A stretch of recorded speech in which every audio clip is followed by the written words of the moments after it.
Hello viewers, welcome to my YouTube channel Vibrating D HIMTA. In today's video, I'm going to tell you about auxiliary verb. But before this, I have already mentioned about you the kind of verbs. Transitive verb, intransitive verbs and linking verb. So viewer, stay with me till the end of this video to know more about auxiliary verbs. Auxiliary verbs.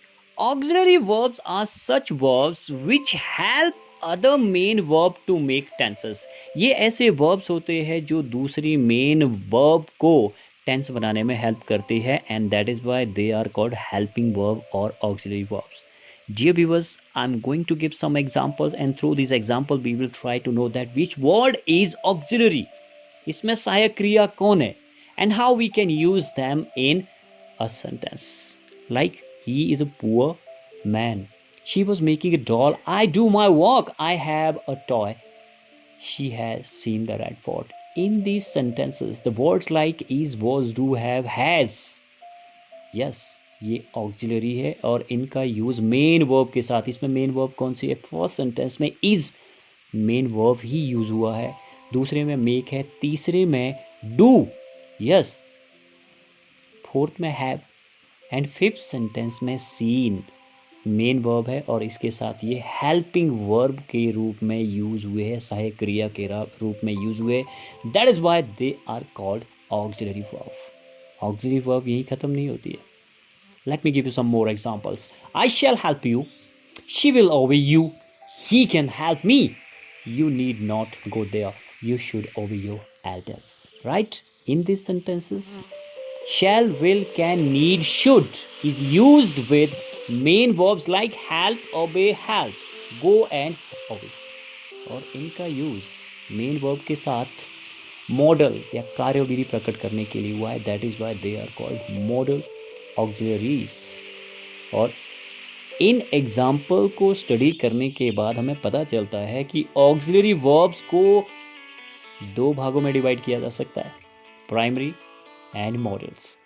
Primary auxiliary verbs जब verbs be, have, do sentences में full verb के साथ use किए जाते हैं तब ये full verb की tense, voice, negation, interrogation, emphasize निर्माण में हेल्प करते हैं.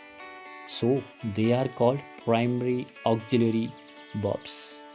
There is a beautiful table to study auxiliary verbs be, have and do. Right? Auxiliary verb we can be used in present and past tense. Present में be form is am are है और past में was and were है, which we can use according to subject's number. Alright? Have can B use with present and past. Present में इसे have के रूप में यूज किया जाता है एंड पास्ट में इसे हैड के रूप में यूज किया जाता है. Okay, as far as concern about the do, do का यूज प्रेजेंट में डू और डज के रूप में अकॉर्डिंग टू द पर्सन किया जाता है और पास्ट में इसे स्पेशली पास्ट इंडेफिनिट में डिड के रूप में किया जाता है. Dear viewers, let's try to make some sentences with the help of these V form of present and past. is, am, are और was verb की सहायता से हम कुछ sentences बनाएंगे कि कैसे हम इन्हें किसी sentence में, वाक्य में यूज कर सकते हैं. Be principal verb. Principal verb के रूप में कैसे बी, is, am, are या was verb का यूज हो सकता है. I am a teacher, they are farmers, he was not in her room.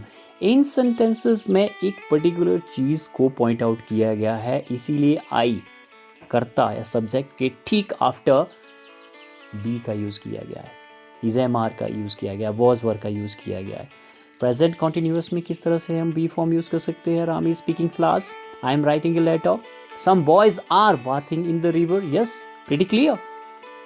Past continuous tense में they were laughing, she were learning English last year. Were they running? Yes, these were from past continuous tense. And passive voice में हम किस तरह से V form को use कर सकते हैं? We are taught by him. Yes, he is scolded by his father. Clothes are brought by Rahul. ये तीनों sentence एक्टिव से पैसिव में चेंज किए गए हैं और आप देख सकते हैं किस तरह से हमने बी फॉर्म को या आर को, इज को यूज किया है। Same way the slate was broken by Rahul, a song was sung by him, they were rewarded by the king. और इन दिस सेंटेंसेस, क्योंकि ये पास्ट इंडेफिनिट टेंसेस है, यू कैन सी कि किस तरह से इसमें वॉज और वर्ब का यूज़ किया गया है, बी फॉर्म का यूज़ किया गया है। Now we will study the forms of have.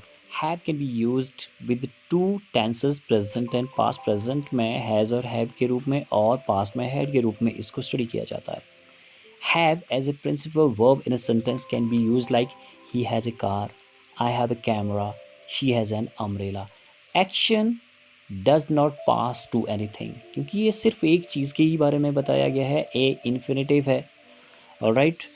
I have, he has, she has, इसे यहाँ पे प्रिंसिपल वर्ब के रूप में यूज़ किया गया है। प्रेजेंट परफेक्ट टेंस में हैव का use I have seen the Taj, I have closed the windows, you have returned my book. Action pass over to the object. So यहाँ पर हम कुछ इस तरह से have का use कर सकते हैं. Let's study that how we can use have. Yes, the second form or the third form of the have here in the past perfect tense. We had revised the course before the examination began. Examination शुरू होने से पहले ही we had revised the course. They hadn't arrived yet. We had approached them. These were some examples that how we can use forms of have in present and past. Let's study different forms of do.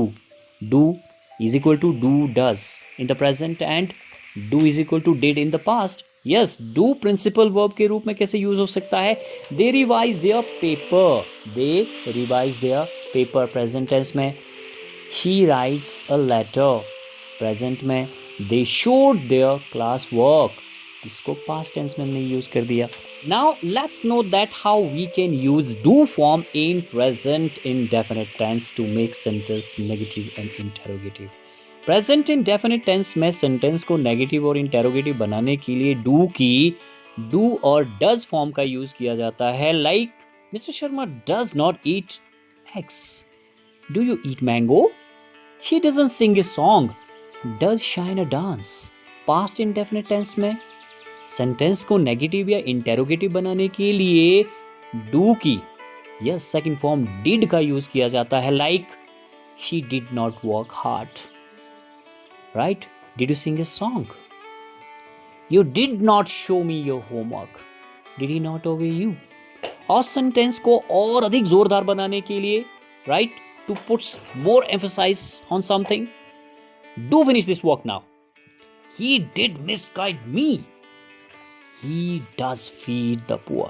Yes, viewers, these were primary auxiliary verbs.